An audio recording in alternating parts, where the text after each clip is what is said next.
10장 16절에서 23절 말씀을 가지고 지혜롭고 순결하라 하는 제목으로 함께 말씀을 나누고자 합니다. BC 167년 이전에는 시리아에 있는 셀루시드 왕조가 이스라엘을 다스렸습니다. 그 셀루시드 왕조가 뭐냐면요, 알렉산더가 죽고 나서 그 부하 장군이 여러 곳에다가 그 알렉산더의 제국을 분할해서 통치해서 왕조를 세웠는데 그 중에 하나가 셀루시드 왕조입니다. 근데 이 셀루시드 왕조가 힘이 약해진 틈을 타서 유다라는 사람이 게릴라전으로 셀루시드 왕조를 몰아내고 이스라엘을 독립시켰습니다. 그 주다의 별명은 마카비인데요. 그 말은 해머라는 뜻입니다. 아마 강미자 집사님 남편의 조상과 어떤 연관이 있지 않을까 이런 생각도 듭니다. 하여튼 이 해머라는 뜻의 별명을 가진 유다 마카비가 게릴라전으로 큰 승리를 거뒀고 그래서 바로 독립국가를 이뤘습니다. 근데 이 유다가 승리한 비결은요, 산지를 이용하고 해서 뭐냐면 갑자기 공격하고 뒤로 빠지는 그런 게릴라전을 써서 적은 숫자의 군대로 대규모의 군대를 몰아냈습니다. 이때부터 이스라엘은 약 100년 동안 독립국가를 유지하다가 로마의 폼페이가 63년 BC입니다. BC 63년에 예루살렘을 점령함으로써 이제 독립국가 기간이 끝나고 그 이후로 역시 2차 대전 때까지 계속 식민지로 나라 없이 떠돌게 됩니다. 그런데 당시의 유대인들은 이 마카비를 보고서 뭐라고 생각했냐면은 오랫동안 기다리던 다윗과 같은 메시아다 이렇게 생각을 했습니다. 왜냐하면 자기들을 해방시켜 주었기 때문입니다. 그러나 마카비는 다윗과 같은 메시아가 아니었습니다. 진짜 메시아는 누구냐면 바로 예수님입니다. 지난주 말씀에서는 진짜 메시아이신 예수님은 제자들이 어디로 가서 하나님 나라를 선포해야 되는지 보여주었고 또 무엇을 주의해야 되는지 가르쳐 주셨습니다. 오늘 말씀에서는 예수님은 제자들이 하나님 나라를 선포할 때 적대적인 태도를 보이는 사람을 어떻게 해야 하느냐 하는 것을 가르치고 있는 것입니다. 전도 실습을 하러 나가기 전에 예수님이 전술을 가르쳐 주시는데 오늘 전술은 역시 게릴라전입니다. 하지만 마카비와 같은 폭력적인 전쟁을 지휘하는 지휘관이 아니라 예수님은 영적인 전투를 지휘하는 지휘관이셨습니다.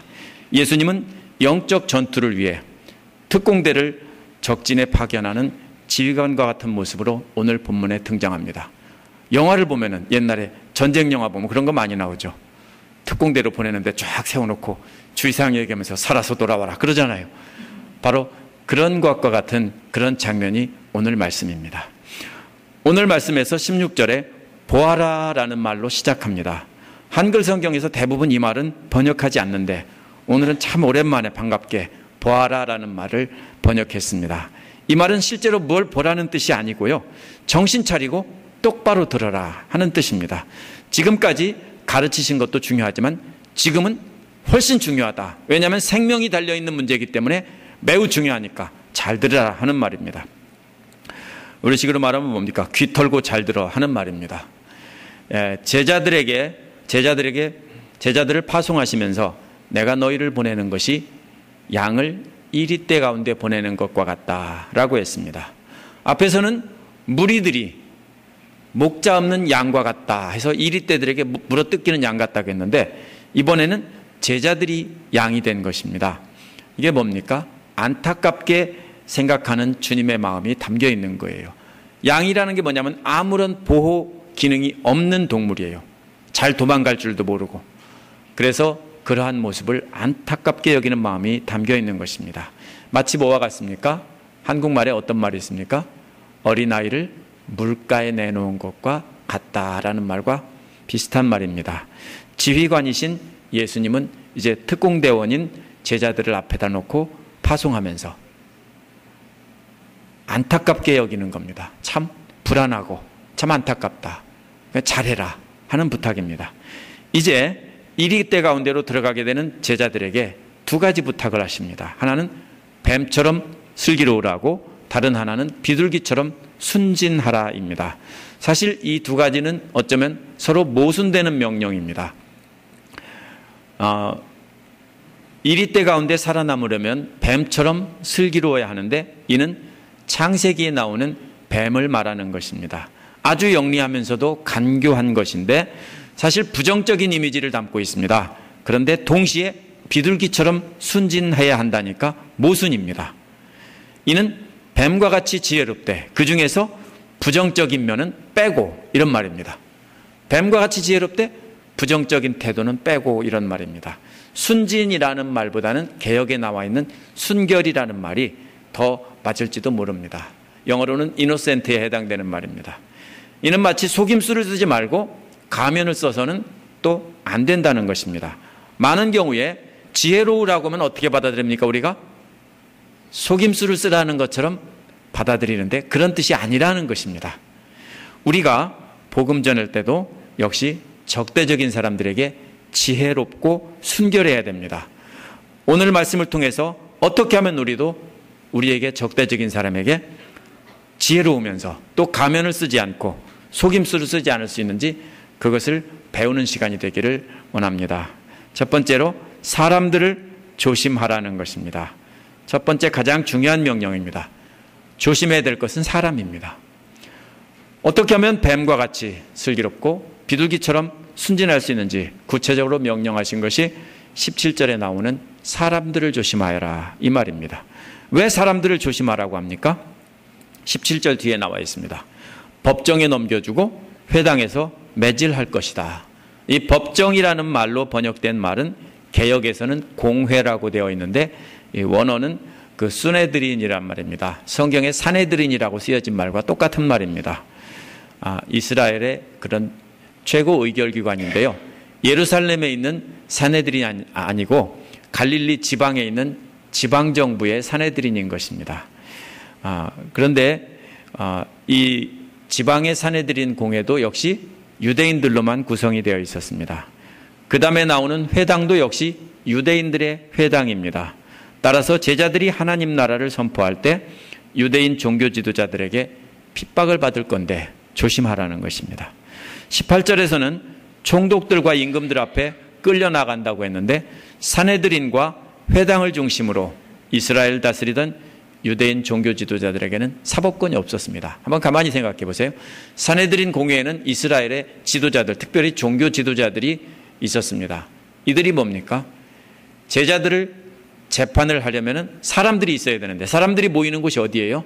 회당이에요. 그 회당에 가서 이제 유죄 판결을 내리고 매질을 하는데 그 다음에는 뭡니까? 자기들은 사법권이 없어요. 벌을 줄 방법이 없어요. 그러니까 어디로 끌고 갑니까? 로마 그 관리들에게 끌고 가는 것입니다. 그래서 여기 나오는 것이 바로 뭐냐면은 총독과 임금들에게 끌고 간다는 것입니다. 총독이란 그 중앙정부의 총독이 아니고요. 로마 제국에서 파견된 갈릴리 지방의 그 다스리던 지방 관리입니다. 왕들이란 대헤롯의 세 아들을 가리키는데요. 이 세 아들이 유대 지방 전체를 셋으로 나눠서 다스렸습니다. 그래서 왕들이라고 한 것입니다. 그런데 이 헤롯은 이스라엘 사람이 아니고 절반 이스라엘 사람입니다. 귀화한 이스라엘 사람이에요. 원래 어디 사람이냐면 이두메 사람입니다. 이두메는 에서의 후손입니다. 야곱이 아니고 에서의 후손인데 그러다 보니까 이 사람들이 앞에 하스모니안 왕조에서 강제로 점령하고 강제로 할례시키고 유대인을 만들었어요. 역시. 그러다 보니까 이 이두메 사람들은 반쪽 유대인이고 뭡니까? 항상 열등감을 갖고 있었어요. 여기 보면은 결국은 뭡니까? 이방인이라고 부르는 것은 바로 뭡니까? 로마의 관리들과 이 왕들 전체를 다 이방인이라고 부른 겁니다. 그러면은 18절 뒤에 보면은 그러니까 유대인들은 바로 종교 지도자들이고요. 정치 지도자들은 이방인들입니다. 그들에게 끌려나가는 것이 무엇 때문입니까? 예수님 때문입니다. 예수님 때문에 유대인 종교 지도자들과 이방인 정치 지도자들 앞에서 증언한다는 것입니다. 이 부분은 이해하기가 참 힘든 부분이라고 말을 합니다. 논란이 많습니다. 왜 그러냐면 예수님 지상사역 기간에는 이러한 핍박이 없었다는 겁니다. 그러니까 이 말은 지금 현재 상황이 아니라 앞으로 미래에 있을 일이다, 이렇게 해석을 합니다. 왜냐하면 예수님이 부활하신 뒤에, 승천하신 뒤에야 핍박이 있었다는 것입니다. 따라서 이 부분은 전도실습에 관한 것이 아니고, 그것은 전도실습은 10장 15절에서 끝나고 10장 16절부터는 종말에 관한 가르침이다. 많은 사람이 이렇게 해석합니다. 하지만 제가 청개구리입니다. 많은 경우에 동의할 수 없는 이유가 16절에서 18절은 14절에서 15절에서 복음을 영접하지 않는 사람을 어떻게 할 것인가를 가르친 것입니다. 14절에서 15절은 그래도 점잖게 반대하는 사람들이에요. 반대는 하지만 죽이진 않는 사람들이기 때문에 그냥 흙을 털고 가라 했는데, 이번에는 뭡니까? 직접 반대하고 공격하는 사람들은 어떻게 할 거냐 하기 때문에 이게 이어지는 말일 수밖에 없습니다. 반대는 하지만 핍박을 하지 않는 사람에게는 먼지 털라고 했죠. 그 다음에 오늘은 뭐라고 했습니까? 반대를 하면서 또 적극적으로 공격하는 사람들은 어떻게 할 거냐, 그 말입니다. 그래서 별도의 내용일 수가 절대로 없습니다. 또 11장 1절에 보면 예수께서 12제자에게 지시하기를 마치고라는 단서가 있습니다. 거기서 뭐가 끝났어요? 예수님이 가르치는 내용이 거기서 끝났다는 얘기니까 여기를 중간에 끊을 수가 없어요. 그러면은 11장 1절까지가 전도 실습에 관한 것입니다. 이는 마치 뭐와 같냐면요, 제가 전에 말씀드린 것처럼 제가 교사 시절에 교생 실습 지도를 4년간 했다고 했습니다. 근데 그때 우리 반의 문제 아들을 어떻게 지도할 것인가 하는 것을 가르쳐 주는 것과 같습니다. 물론 현재 실습생들이 담당하고 있는 우리 반 아이들 중에서 문제 아들에 대해서 어떻게 해야 되는지 가르치는 것이기도 하지만, 이들이 앞으로 정식 교사가 됐을 때 역시 그런 아이들을 어떻게 할 것인가 하는 것을 가르치는 것도 되는 것입니다. 그래서 실습에서만이 주의사항이 아니라 앞으로 실전에서도 주의사항이 되는 겁니다. 예수님도 마찬가지입니다. 지금 당장 실습에서 적대감에 대해서 말하고 있지만 앞으로 예수님이 없을 때 똑같은 상황이 벌어질 것이다, 그거를 자세히 말하고 있는 것입니다. 그래서 이와 같은 것이 나온 것입니다. 오늘 본문에 일은 마지막 때일이라 이렇게 보는 이유가 바로 뭐냐면, 예수님 지상사역 기간에는 핍박이 없었다라고 생각하는데, 우리가 복음서를 잘 읽어보세요. 읽어보면 핍박이 없었던 게 아니에요. 가는 곳마다 으르렁거리고 공격하고 질문하는 사람을 만났지만은 예수님의 권위와 수많은 백성들이 따르기 때문에 무서워서 예수님한테는 직접 대놓고 못한 거예요. 예수님이 없어지자 그 다음에 잘됐다 하고 본격적으로 핍박한 것뿐이에요. 그러면 지금 상황에서도 역시 핍박은 있었어요. 다만 예수님이 있기 때문에 못 건드린 거예요. 그러나 제자들은 예수님과 같은 권위가 없었습니다. 그러므로 제자들은 우리말로 말하면, 쉽게 말하면 밥이에요. 그렇죠? 그렇기 때문에 예수님이 이리 때 가운데 보내는 양과 같다고 한 겁니다. 하지만 제자들이 지금 겪는 그러한 반대는 아무것도 아니라는 겁니다. 앞으로 올 핍박은 그보다 훨씬 심각하다 하는 것을 미리 가르쳐주고 있는 것입니다. 두 번째로 걱정 말고 순결하라는 것입니다. 19절에서는 유대인 종교 지도자들이 제자들을 잡아서 이방인 정치 지도자들에게 넘겨줄 때에 대해서 말하고 있습니다. 그때 어떻게 말할까? 무엇을 말할까? 걱정하지 말라는 겁니다. 뭘 걱정했을까요? 어떻게 말해야 핍박을 받지 않을까? 어떻게 말해야 죽지 않을까? 이런 생각을 했을지도 모릅니다. 어떻게 해야 지혜로우면서 슬기로운 거냐? 그죠? 지혜로워서 피해야 되고, 순결해서 또 예수님 말씀을 어기지 않아야 되고, 두 가지를 다 하려면 어떻게 해야 되느냐? 걱정을 하고 있는 겁니다. 그럴 때 다시 말하면요, 어떻게 하면 반대자들의 충돌을 피하면서 크리스찬으로서 가면을 쓰지 않고 진실하게 살고 대답할 수 있느냐, 이 고민을 하고 있는 겁니다. 우리도 이런 고민을 많이 하죠.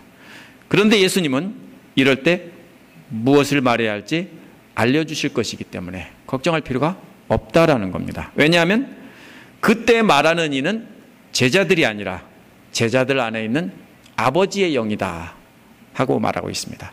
성경에서 아버지의 영이라고 말하는 경우가 없어요. 대부분 성령이라고 말해요. 왜 그렇게 말합니까? 여기서 제자들이 지금 불안해하고 있는데 그 불안한 것이 누가 있으면 안심이에요? 아버지가 있으면 안심이에요. 그러니까 하나님이 아버지라는 것을 다시 한번 강조하기 위해서 아버지의 영이라 이렇게 말하고 있습니다. 아버지의 영이 돌봐주고 있기 때문에 걱정할 필요 없다는 겁니다. 그렇다면 순결을 유지할 수 있는 길이 뭡니까? 지혜로우면서 순결을 유지할 수 있는 길은 아버지 영이 가르쳐주는 대로 숨김없이 증거하는 겁니다. 그러다가 충돌하면 싸우지 말고 튀어라 이겁니다. 그것이 바로 지혜로운 것입니다. 우리도 세상 사람들에게 복음을 전하다 보면 세 종류의 사람을 만나게 되어 있습니다. 항상 첫 번째 사람은 뭡니까? 복음에 대해서 호의적이거나 복음을 영접하는 사람들입니다. 이런 사람들은 만나면 참 기쁘고 좋죠. 두 번째로는 우리가 전하는 복음에 적대적이지만 직접적으로 공격하지는 않는 소극적인 반대자들입니다. 세 번째는 우리가 전하는 복음에 적극적으로 반대하면서 우리를 공격하는 사람들. 지구상에는 우리가 복음 전할 때 세 종류의 사람밖에 없습니다. 그런데 소극적인 반대자들을 만나면 뭐라고 했습니까? 지난 시간에 발에 흙을 털고 돌아서면 끝인데 적극적인 반대자를 만나면 어떻게 하느냐는 겁니다. 그때에도 아버지 영이 우리 안에 계셔서 어떻게 말할지 알려주기 때문에 걱정할 필요가 없다는 것입니다. 세 번째로는 끝까지 견디라는 겁니다. 지금 자세히 보면은 유대인 종교 지도자들에게 핍박받는 것과 이방인 정치 지도자들에게 핍박을 받는 것은 그래도 견딜만 해요. 남들이니까. 그렇죠? 적이니까. 그런데 정말 견디기 힘든 것은 오늘 본문에 나오는 가족들입니다. 가족도부터 핍박을 받고 가족마저 돌아선다면 그것은 정말 힘든 일입니다. 21절에서 형제가 형제를 죽는 데 넘겨준다고 했고 제자들의 형제가 제자들을 죽는 데 넘겨준다는 뜻입니다. 또 아버지가 아들을 그렇게 한다는 것입니다. 아버지가 아들을 죽는 데 넘겨준다는 겁니다. 어떻게 그렇게 할 수 있습니까? 간단합니다. 오늘날 이슬람 국가에서도 똑같은 일이 벌어지고 있습니다. 이슬람 국가에서 크리스찬들이 있으면요, 한 사람이 개종하면 아버지가 잡아서 뭡니까? 종교재판에 넘겨줍니다. 그렇죠? 또 형제가 형제를 넘겨줘요. 그 이유는 뭡니까? 자기들이 살기 위해서 그렇게 합니다. 하나가 만약에 개종을 하면은 가족이 다 전멸할지도 모릅니다. 그렇기 때문에 자신들이 살아남기 위해서 형제자매까지 넘겨주는 겁니다. 그러니까 오늘날 서양에서 개인 중심의 사고로는 이해할 수 없습니다. 그러나 당시에 근동지방의 그룹 중심의 사고로서는요, 개인이 혼자가 아니에요. 한 사람이면은 그 죄는 가족 전체에게 다 있는 것입니다. 그래서 그렇게 하는 것입니다. 앞으로 제자들이 복음 전할 때도 그런 일이 있을 거라는 것입니다. 자식이 부모를 거스려 일어나고 부모를 죽일 것이라는 것도 역시 믿지 않는 자식이 부모를 죽인다는 것입니다. 왜 그렇게 하는가 하면은 서로 영이 다르기 때문에 그래요. 믿는 자들은 성령을 모시고 살지만 믿지 않는 자들은 악한 영의 지배를 받고 삽니다. 가족들에게까지 버림받을 제자들은 더 나가서 모든 사람들에게 다 버림받을 것이다. 가족이면 끝인 줄 알았는데 나머지 모든 사람들에게 다 버림받을 것이다. 이런 말입니다. 대적들에게 배척을 받으면 뭐가 생깁니까? 용기가 생기고, 그죠? 까짓것 참을 수 있다라고 하지만, 그러나 가족들에게 배척을 받을 때, 친구들에게 배척을 받을 때는 낙심할 수밖에 없습니다. 더 이상 할 의욕이 없어지는 것입니다. 그래서 복음 전하는 일을 포기할지도 모릅니다. 그러나 끝까지 견디라는 것은 참고 끝까지 계속 가라는 겁니다. 끝까지 견디는 사람은 구원을 얻을 것입니다. 어떻게 끝까지 견딜 수 있습니까? 23절에 나와 있습니다. 23절은 개역이나 세번역 모두가 누가 제자를 핍박하는지를 생략해 놨습니다. 그런데 누가 제자들을 핍박합니까? 앞에서 나온 모든 사람들입니다. 심지어는 가족들과 그 모든 사람들이 핍박을 하는 것입니다. 그런데 그때 어떻게 하라는 겁니까? 다른 도시로 피하라는 것입니다. 피하라는 말은요, 도망가라는 말입니다. 도망가서 달려라 하는 겁니다. 손자병법에서도 가장 중요한 전술은 위태할 때 도망가는 것입니다. 살아남아야 다음번에 다시 싸울 수 있기 때문입니다. 제자들이 가는 곳마다 핍박을 받는데 그때마다 순교를 하면 어떻게 됩니까? 제자들을 다시 훈련시킬 수가 없어요. 그렇죠? 그러니까 그때는 도망가라는 거예요. 지금 전술입니다.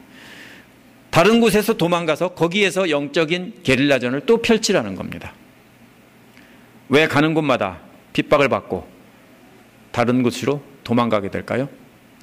이유는 간단합니다. 핍박받을 것을 알면서 딴 데 가서 또 하기 때문에 그래요. 그렇죠? 핍박받았으니까 딴 데 가서 입 다물고 있으면 절대로 핍박을 안 받아요. 근데 핍박받고 딴 데 가서 또 전하기 때문에 또 핍박받는 겁니다.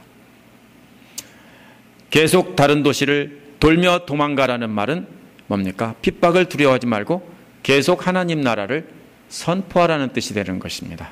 그러다가 핍박을 받을 것인데 그러면 또 도망가라는 겁니다. 이렇게 계속 다른 도시로 도망가는 것이 바로 16절에서 말한 뱀처럼 슬기로우라는 한 방법입니다. 이 구절을 보면 오늘날 무조건 순교하는 것은 옳지 않은 일입니다. 뭡니까? 회교권에 죽이는 곳에 가서 무조건 가서 죽으면 죽으리라 하고 무조건 가서 용감하게 길거리 가서 외친다면 그것은 슬기로운 방법이 아닙니다. 어떻게 해야 됩니까? 지혜롭게 해야 됩니다. 죽는 게 아니라 살아남아서 한 사람이라도 더 전해야 됩니다. 전하고 거부하면 튀고 그렇게 하라는 겁니다. 그러다 보면은 한 번 도망 나온 곳은 어떻게 됩니까? 다시 갈 수 없죠.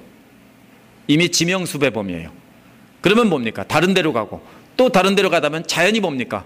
도망가서 숨을 곳을 찾다 보면은 자연히 복음은 모든 지역에 골고루 다 전해지게 되어 있습니다. 참 놀랍죠? 실제로 제자들은 예수님 부활승천한 이후에 예루살렘에서만 복음을 전했어요. 그러다가 대규모 핍박이 있자 모두 도망갔는데 사방으로 흩어졌는데 도망간 곳에서 복음을 전하기 시작했어요. 그래서 복음이 유대와 사마리아와 땅끝까지 퍼지게 된 겁니다. 피하라는 말 다음에 내가 진정으로 너희에게 말한다 하는 말이 나옵니다. 이게 뭡니까? 분명히 약속대로 하실 것이다, 이루실 것이다, 이런 말입니다. 무엇이 그대로 이루어집니까? 23절 뒷부분에 보면 너희가 이스라엘의 고을을 다 돌기 전에 인자가 올 것이다 라는 것입니다. 원문에서는 내가 진정으로 너희에게 말한다 다음에 왜냐하면이라는 말이 나옵니다. 무슨 뜻입니까? 왜 진짜로 피해야 하는가 하면 그 이유를 말하고 있는 겁니다. 피해야 하는 이유는 이스라엘 고을을 다 돌기 전에 인자가 올 것이기 때문입니다. 원문을 직역하면 사실 순서가 바뀌어 있습니다. 원문을 직역하면 인자가 올 때까지는 너희들은 이스라엘 고을을 다 돌지도 못할 것이다. 이런 말이에요. 뭐가 다릅니까? 너희가 이스라엘 고을을 다 돌기 전에 인자가 올 것이다 라고 하면 뭐가 강조됩니까? 인자가 온다는 것에 강조되는 것처럼 우리가 읽을 수밖에 없습니다. 그러나 만약에 인자가 올 때까지 너희들은 다 돌지도 못할 거야 하면 뭐가 강조됩니까? 다 돌지도 못한다는 말입니다. 분명히 원문은 다 돌지 못한다는 것이 주절이고 인자가 올 때까지가 종속절이에요. 그러면은 종속절을 주절로 자꾸 해석하다 보니까 이것이 어렵다라고 하는 거예요. 인자가 온다고 하니까 어렵다고 하는 거예요. 그런데 이 말이 무슨 말입니까? 제자들이 그렇게 도망 다닐 곳이 다 떨어지면 어떻게 하나 하고 걱정하는 겁니다. 그렇겠죠. 계속 튀어라 하니까 계속 다른 데로 튀다가 더 이상 갈 곳이 없으면 어떡하지 하고 걱정할 때 바로 그 얘기를 하고 있는 거예요. 너희들이 여기저기 다 도망 다니기도 전에 내가 올 거야, 이 말입니다. 이 말은 무슨 뜻입니까? 도망갈 곳은 얼마든지 있다. 문제는 시간이 짧다는 것이다, 이 말이에요. 주어진 시간이 실습 시간이 짧아서 그렇지 도망갈 곳은 얼마든지 있으니까 아무 걱정 말라는 것입니다. 문제는 전도 실습할 시간이 얼마 안 된다는 거예요. 그러니까 지혜롭게 피하고 살아남아서 다시 만나자. 그래서 뭡니까? 임무를 완수하고 어떻게 합니까? 다시 일정한 곳으로 와라. 그러면 내가 너희들을 헬기를 보내서 실어 오겠다. 이런 얘기입니다.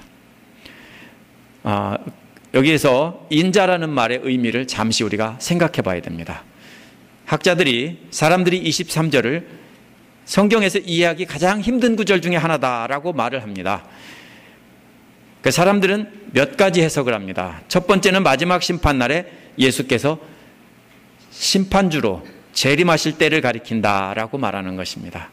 인자라는 말이 다니엘 7장 13절에 나오는데요, 마지막 심판주로 오실 분을 가리키기 때문입니다. 다니엘에서.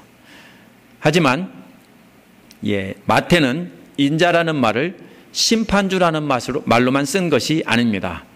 인자는 예수님이 예수님 자신을 가리킬 때 마태복음에서 수십 번이나 썼습니다. 예를 들면 8장 20절에는 인자는 머리 둘 곳도 없다 그랬습니다. 또 11장 9절에서는 인자는 와서 먹기도 하고 마시기도 하니, 그냥 이렇게 예수님 자신을 가리키는 말로 인자라고 했어요. 그 외에도 성경에 찾아보면 마태복음만 해도 수많은 인자가 그냥 자신을 가리키는 말로 썼습니다. 그러면 이거를 반드시 마지막 때의 재림주라는 의미로만 해석할 수는 없는 것입니다. 마태가 인자라는 말을 종말론적인 메시아로 표현할 때는 16장 27절이나 25장 31절처럼 인자가 천사들을 거느리고 올 것이다, 이런 말을 덧붙여놨어요.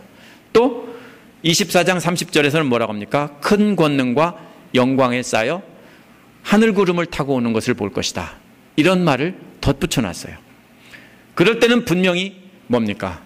바로 미래에 다시 오실 메시아를 가리키는 말입니다. 심판주를 가리키는 말입니다. 더구나 여기 올 것이다라는 말은 미래형처럼 보이지만 실제로는 미래형이 아니라 가정법입니다. 근심하고 있는 제자들에게 내가 올 때까지 너희들은 다 돌지도 못할 거야. 내가 올 때까지, 내가 온다고 해도 내가 언제 올지 모르지만 내가 올 때, 그때 너희들은 다 돌지도 못할 거다 하는 가정법입니다.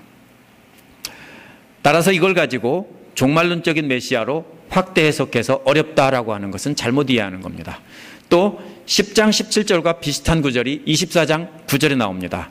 두 구절의 차이만 봐도 해석이 잘못됐다는 걸 알 수 있습니다. 24장 9절에는 그때라는 말이 있습니다.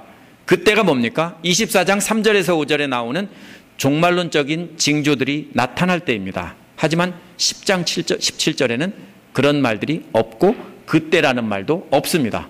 또 차이점이 있습니다. 10장 17절에서는 공회에 넘겨주고 매질할 것이라고 했는데 24장 9절에서는 환란에 넘겨주고 죽일 것이라고 했습니다. 모양은 똑같아요. 비슷해요. 그렇지만 뭡니까? 공회에 넘겨주고 매질하는 것과 환란에 넘겨주고 죽일 거라는 것과는 다릅니다. 그러면 뭡니까? 핍박의 강도가 다릅니다. 따라서 오늘 말씀은 지금 현재 대적들이 대적하고 있는 그것에 대해서 강조해서 말하고 있는 것이고, 24장에서 나온 것은 실제로 이제 예수님이 안 계실 때 제자들이 죽을 것이다, 순교할 것이다, 이걸 말하고 있는 겁니다. 두 번째로 어떤 이들은 인자가 온다는 것을 이해하기 어려우니까 AD 70년에 예루살렘 멸망 사건을 말한다, 이렇게 말합니다. 로마 군대가 예루살렘을 점령하고 그 주민들을 전멸시킨 사건입니다. 갈릴리에 있던 제자들의 입장에서 보면 예루살렘에 있는 종교 지도자들은 뭡니까? 핍박하는 적이에요. 그들을 전멸시켰다는 것은 뭡니까? 예수님께서 심판주로 오셔서 그들을 전멸시킨 거다, 이렇게 해석하는 겁니다. 또 금방 오신다고 했으니까 가장 가까운 역사적인 사건이 무엇이냐 해서 그렇게 해석한 겁니다. 하지만 AD 70년의 유대 로마 전쟁을 예수님이 오셔서 심판하신 것이라고 해석하는 것은 이해가 안 되는 구절을 억지로 끼워 맞춘 것에 불과합니다. 세 번째로는 예수님의 부활이나 오순절 마가다락방에 성령이 임한 것을 가리킨다고 해석하는 것입니다. 그러나 마태복음 28장 18절에서 20절에 보면 예수님은 모든 민족을 제자를 삼으라겠고, 여기에서는 유대인들에게 초점을 맞춰서 복음 전하라고 했습니다. 그러므로 이것은 서로 다른 상황이 분명합니다. 이 모든 해석들이 뭐냐면 인자라는 말의 의미 자체를 너무 확대 해석했기 때문입니다. 또 인자가 올 것이다 라는 말을 중심으로 23절을 해석했기 때문입니다. 인자가 올 때, 이런 말입니다. 그러다 보니까 예수님이 오시는 것과 제자들이 도는 것과 맞지 않기 때문에 이렇게 무리한 해석을 한 겁니다. 쉽게 생각하면 됩니다. 23절의 중심은 앞에서 말한 것처럼 인자가 올 것이다가 아니라 다 돌지도 못할 것이다, 이것의 중심에 있습니다. 실습에 주어진 시간이 얼마 안 되기 때문에 도망갈 곳이 없어지는 일은 없을 것이다. 그런 걱정을 붙들어 매라 이런 말입니다. 제자들을 둘씩 짝지어 보내서 실습을 보내려고 하다 보니까 제자들의 마음이 불안했던 거예요. 스승을 떨어져서 가다 보니까 어미 떨어진 병아리들처럼 불안한 겁니다. 마치 늘 엄마와 함께 지내다가 처음으로 유치원에 간 아이와 같습니다. 불안해서 엄마와 떨어지지 않으려고 그래요. 그럴 때 엄마들이 보통 뭐라고 합니까? 엄마가 금방 데리러 올게. 친구들과 잘 놀고 있어? 금방 데리러 올게. 이렇게 말하잖아요. 예수님도 처음으로 독립해서 하나님 나라를 선포하러 가는 제자들에게 너희들 다 돌기도 전에 내가 금방 올게. 안심해. 이런 뜻이에요. 이렇게 쉬운 말을 가지고 어렵다라고 막 복잡하게 해석하는 것은 잘못 이해하는 겁니다. 이것을 뒷받침해 줄 증거가 아까 말한 11장 1절에 있습니다. 4세기 신약성경 사본 중에 신약성경 전체가 잘 보존되어 있는 아주 훌륭한 사본이 코덱스 사이나이티커스라는 건데요. 이 사본에 보면 11장 1절 앞에는 단락 표시가 없어요. 그리고 11장 2절 앞에 단락 표시가 있어요. 그러면 4세기 사람들도 뭡니까? 11장 1절은 앞에 붙어 있는 거다라는 것입니다. 또 루터 바이블에도 11장 2절 앞에 단락 표시가 되어 있고 우리가 가진 세번역에도 11장 2절 앞에 단락 표시가 되어 있습니다. 그렇다면 제자들을 파송하는 사전 교육 내용은 11장 1절에 끝나는 것이 맞습니다. 11장 1절에서 예수께서 12제자들에게 지시하기를 마치고 거기서 떠나 유대 사람의 여러 고을에서 가르치며 복음 전하셨다 했습니다. 여기에 보면은 원어는 지시하기를 마치고가 아니라 대부분의 영어 번역처럼 지시하기를 마쳤을 때입니다. 지시하기를 마쳤을 때, 마친 다음에죠. 그러니까 마친 다음에 동작이 뭡니까? 거기를 떠나셨다는 겁니다. 그럼 무슨 뜻이에요? 제자들에게 이제 임무를 다 맡기고 나서 예수님은 떠나셨다는 거예요. 혼자 떠나셨다는 뜻입니다. 어디로 가셨을까요? 세번역에는 유대 사람의 여러 고을을 다니며 복음을 전하셨다 이렇게 했는데 사실 원어는 그냥 그들의 도시입니다. Their cities입니다. 그런데 예수님께서 이방인에게나 사마리아인에게 가지 말고 이스라엘 도시로 가라고 했기 때문에 유대 사람의 고을일 것이다 이렇게 의역을 한 겁니다. 유대라는 말은 사실 이스라엘의 남쪽 지방을 가리키는 말이기 때문에 오해를 불러일으킬 수 있습니다. 그들의 도시라는 말은 물론 유대 지방의 도시일 수도 있어요. 같은 유대인들이니까. 그러나 아니면 예수님은 갈릴리 지방의 제자들과 좀 다른 곳에서 복음을 전했을 수도 있습니다. 어디서 가르치고 전도하셨는지는 잘 몰라요. 일단 제자들과 같이 가지는 않은 겁니다. 분명한 건 뭡니까? 제자들과 헤어져서 혼자서 가르치고 복음 전했다는 것입니다. 그렇다면 10장 23절에 인자가 오기 전에 라는 말은 단순히 가버나움을 떠나서 제자들과 헤어져서 전도하다가 내가 금방 돌아올게 이런 말인 것입니다. 제자들은 이곳저곳 쫓겨다니면서 둘씩 전도하다가 그것이 다 끝나기도 전에 그 현장에 예수님이 짠 하고 나타난다는 겁니다. 그렇게 해석한다면 10장 1절에서 11장 1절까지 전체의 내용은 전체 문맥에 맞는 것입니다. 전체가. 예수님이 지금 불안해하고 있는 제자들이 유대인과 이방인 지도자들에게 또 심지어 가족들에게까지 거부당할 것이기 때문에 끝까지 참고 견디라는 것입니다. 마치 특수임무를 주고 적진에 파견하는 지휘관이 뭐라고 말합니까? 주의사항을 전달하면서 끝까지 살아남으라. 꼭 살아서 돌아와야 한다. 그래서 살아서 목표 지점까지 돌아와야 한다. 이런 말입니다. 거기서 모두 만나자 하는 말이 내가 금방 올 테니까 하는 말입니다. 오늘 말씀에 이제 정리해 보겠습니다. 오늘도 제자들의 때와 마찬가지로 세상은 사실 우리에겐 적대적입니다. 오늘날 우리가 살고 있는 미국조차도 진정한 믿음을 가진 크리스찬은 얼마 되지 않고 대부분은 소극적인 반대자들이고 그 중에 상당수는 적극적인 반대자들입니다. 한국도 마찬가지입니다. 어디를 가나 이것은 인류 역사상 똑같았습니다. 로마 제국 시대는 전체가 국교였고 켈빈이나 루터 때는 전체가 다 믿는 사람이었다고요? 왜 그렇습니까? 그때는 안 믿으면 죽이니까 믿은 거죠. 그 사람들이 다 믿는 사람이 아니에요. 그거는 눈속임이에요. 항상 믿는 사람은 소수가 있었고 나머지는 소극적인 반대자들과 적극적인 반대자들로 나눠져 있었습니다. 자, 그러면은 우리가 이런 세상에서 하나님 나라를 선포하며 보여줘야 되는데 우리는 지금 어디에 있는 겁니까? 역시 적진에 파송되어 있는 것입니다. 이런 때 항상 무엇을 조심하라고요? 사람들을 조심하라는 겁니다. 함부로 말하지 말라는 겁니다. 특별히 우리에게 적대적인 사람들을 조심하라는 겁니다. 복음을 전하다가 적대적이다 싶으면 뭡니까? 계속 그런 사람과 우리가 흔히 뭡니까? 싸워서 이기려고 논쟁하는 경우가 있는데 절대로 그렇게 하면 안 돼요. 그냥 피해야 됩니다. 그 에너지를, 소비하는 에너지를 가지고 다른 데 가서 될 사람에게 전해야 되는데 안 될 사람 가지고 씨름하다 보면 뭡니까? 복음도 못 전하고 지쳐서 탈진하게 되는 것입니다.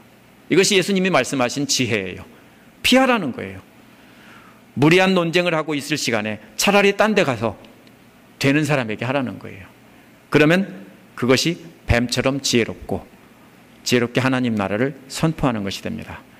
우리는 뱀처럼 지혜롭게 피해야 됩니다. 하지만 피한다고 해서 가면을 쓰거나 거짓말해서는 안 됩니다.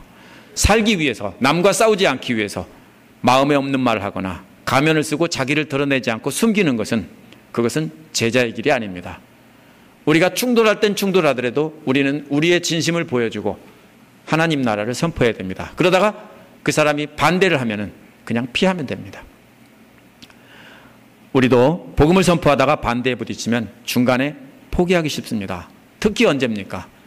가족들이 반대할 때는 충돌을 피하려고 그냥 포기하기 쉽습니다. 우리가 심각한 반대에 부딪히면 그것을 싸우다가 탈진하기 쉽습니다. 그런 때 엉뚱한 에너지를 소비하지 말고 그냥 도망가고 그 에너지를 아꼈다가 다른 곳에 복음을 전할 때 쓰라는 것입니다. 그것이 끝까지 견디는 길이고 구원을 얻는 길입니다. 어떻게 순결할 수 있습니까? 고민됩니까? 걱정할 필요 없습니다. 어떻게 하면 됩니까? 아버지의 영이 우리 안에 계시며 우리에게 알려주신다고 했으니까 우리가 해야 될 일은 뭡니까? 아버지의 영만 잘 모시고 살면은 아버지의 영이 우리에게 자동으로 지혜를 주고 어떻게 말할지 가르쳐 주세요. 우리가 지혜 없이 말하고 교회를 망가뜨리고 싸우고 하는 이유가 뭡니까? 아버지의 영이 없기 때문에 그래요. 아버지의 영을 모시고 산다면 우리는 그럴 리가 없어요. 반드시 아버지의 영을 모시고 성령을 모시고 성령의 인도 따라 말하는 것이 지혜롭고 또 순결한 것을 다 동시에 이룰 수 있는 것입니다. 오늘날 우리도 역시 세상 사람들에게 배척당할 뿐 아니라 가족들에게까지 배척당할 수 있습니다. 그럴 때 피하라는 것입니다. 무서워서 피하는 것이 아닙니다. 더 많은 사람들에게 복음을 전하기 위해서 피하는 겁니다. 우리를 반대하는 사람들과 싸우는데 힘쏟지 마십시오. 오늘날 흔히 어떻게 합니까? 우리를 반대하는 다른 종교인들이나 이단들과 싸우기 위해서 연구하고 그걸 몰두하는 분들이 있습니다. 이게 뭐가 돼요? 그분들 참 힘들어요. 왜요? 기쁨이 하나도 없고요. 계속해서 뭡니까? 적들만 보이고 적들만 연구하고 그 사람들과 싸우는 일만 하는 거예요. 물론 그런 분들도 있어야 되지만 그것은 올바른 전략이 아니에요. 그런 건 어떻게 합니까? 대신 피하고 대신 복음을 확산시키는 것이 더 큰일입니다. 뭐가 뭡니까? 방어하기보다 뭐가 합니까? 공격이 최선의 방어라고 했습니다. 우리가 게릴라전을 펴서 공격을 해서 더 많은 사람에게 하나님 나라를 확장하는 것이 우리의 영토를 넓히는 일이고 쓸데없이 싸우는 것은 마귀가 원하는 일입니다. 그래서 그것이 바로 예수님께서 말씀하신 지혜롭고 순결한 것입니다. 아버지 영을 모시고 우리가 세상에 나가 살 때 여러분 지혜로우시기 바랍니다. 그러면서 또 순결하시기 바랍니다. 그렇게 해서 하나님 나라를 선포하는 확장시키는 귀한 일꾼이 되시기를 간절히 축원합니다. 기도하겠습니다.